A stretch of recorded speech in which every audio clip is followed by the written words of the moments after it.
Hello, and here we are again, ready to shoot some landscape photography. In today's video, what I thought I would do is spend this video talking a little bit more about landscape photography settings. It's something a lot of you ask me about a lot, so today I'm going to show you my process. Also, today's episode is sponsored by Squarespace. If you need a website, a domain name, or an online store, make your next move with Squarespace.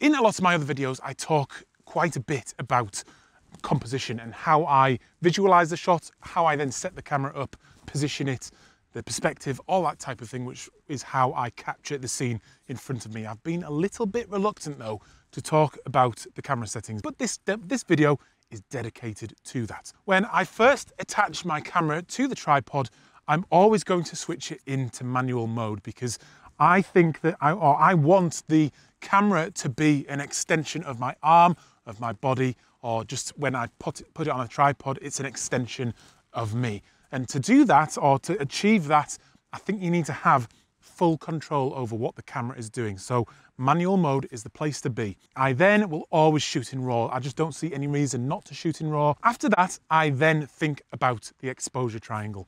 Now that's the relationship between aperture, shutter speed, and ISO. I've got an ebook if you want to download that explains all of them in detail, but it's essentially balancing the exposure triangle to get the right effect or the right exposure for you. So I'll generally start with ISO, and ISO 100 is going to work for the vast majority of situations. There are some times when you might up it a bit to get the shutter speed up as well, but most of the time I'm going ISO 100. After that, I'm going to think about the aperture, and I use the aperture to adjust my depth of field mostly. If I have something in my foreground that's quite close to the front of the lens, then I'm going to have a higher aperture number, which means a smaller actual aperture. So usually around f/16, you'll be able to get everything in focus. But if you don't have anything particularly close to the front of the lens, then I want to maximize the sharpness that the lens provides, and I'm going towards f8.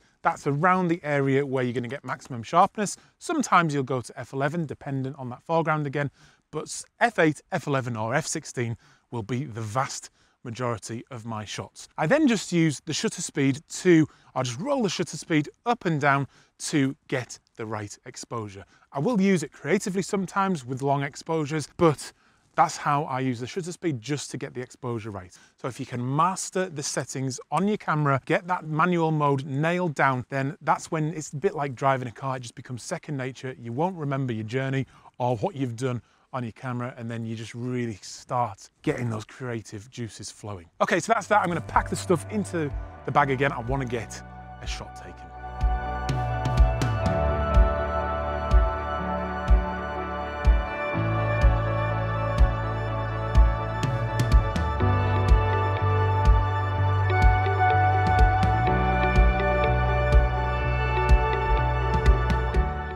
So I've found this beautiful little cove here with this tremendously impressive waterfall. When you want to practice your landscape photography settings in manual mode, there's nothing better than finding a waterfall, and there are lots of them when you're shooting in the UK. So I've got my shot composed here.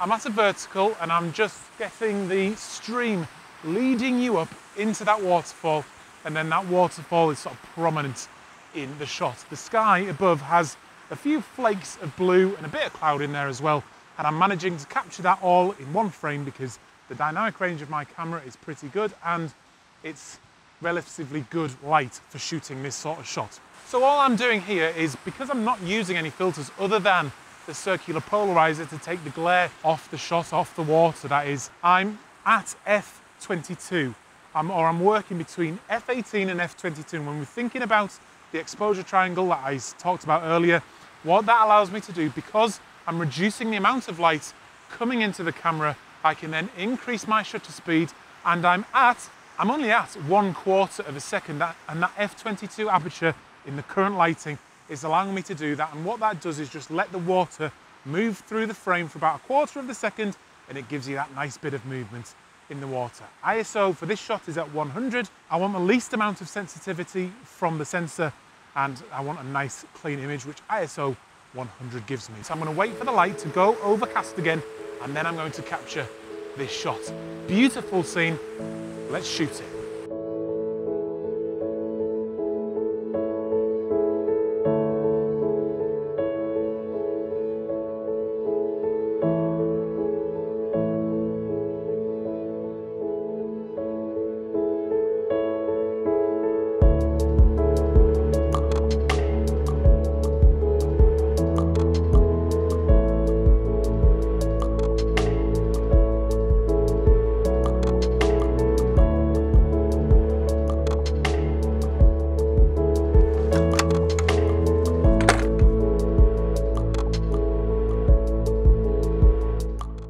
Okay, so I'm pretty much back where I started at Ribble's Head Viaduct. This is a composition I have shot before. Last time I did a vlog here. It's a really nice composition. You get a good view of the viaduct, and then you get the Ingleborough Mountain in the background, and that's the same composition that I've gone for today. But today I'm going to use it to show you what I do to get the exposure right. How do I meter my shot? First thing I do is, like I said, get the exposure triangle right with the sort of creative way I want to have it. So I'm at f/16 here because I've got some of these reeds in the foreground of the shot, and I want them to be sharp, and I want them to be within my depth of field. So I'm at f/16, I'm at ISO 100. I'm then at a 1/10 of a second, and the way I go about getting that exposure is, firstly, I will look at the meter, the built-in meter on the camera. A lot of the time it will then be okay, but I will then check it using the live view mode. So I just click into live view, it pops up on the screen, and you can use the LCD screen itself to see how the image will look. I will then use the histogram to get it as spot on as possible. So my histogram here is looking pretty good. It's not peaking to the left with the blacks, it's not peaking to the right with the highlights, and then I'm not going off the top, which means it's overexposing for that certain color tone. I also use it for focusing a lot of the time because the focus on this camera using the live view is absolutely perfect. If your camera doesn't have the touch to focus on the LCD screen, look through the viewfinder, focus in, then switch the automatic focus off, so you're then in manual focus. That's focusing and metering. Let's take the shot. 2-second timers on there so it doesn't move around, and that is looking really good.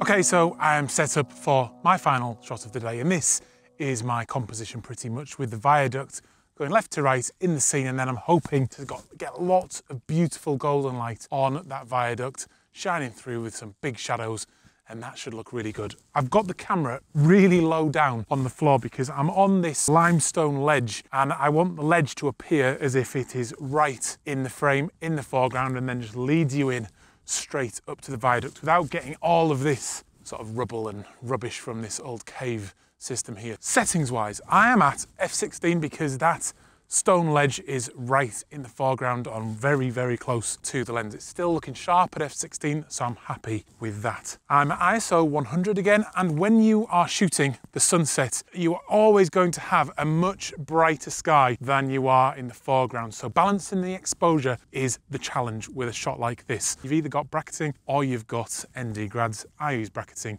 because it's easier. I usually do 2 stops either side. That's what I'm doing here, and it's going to be a really nice scene. When sunset comes, I'm going to capture that moment. It's actually going to come just before sunset because it's going to dip behind the mountain there first, but I hope you have got some value out of just seeing how I go about using my landscape photography settings, because once you master it, you then just don't need to worry about it in future.